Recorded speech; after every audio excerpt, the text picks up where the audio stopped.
হাত কেটে যায় না জানো এই এদিক দিয়ে মোটা মোটা করে কাটে নেবেন এরকম করে মোটা করে কাটে নেবেন তো এদিক দিয়ে ছোটো ছোটো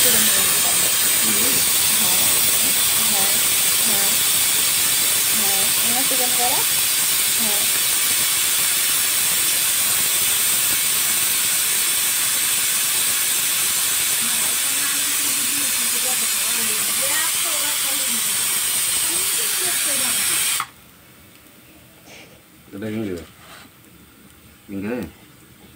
হ্যাঁ এদিক দিয়ে এঙ্কই কাটে নেবেন হ্যাঁ এঙ্কই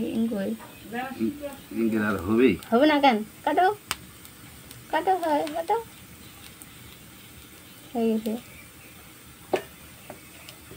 ওটাকে চিকন করে কাটলো মোটা করে কাটবেন কাটে এই পাশাপাশি চিকন করে কাটবেন বিষয়টা বুঝতে পেরেছি না এটা কিভাবে দেবো ওম করে চিকন করে কাটো চিকন করে কাটলো ফের এদিক দিয়ে সবুজ গুলার দিক খেয়াল করুন খালি হ্যাঁ কত বড় করে দিল ওটা ছোট করো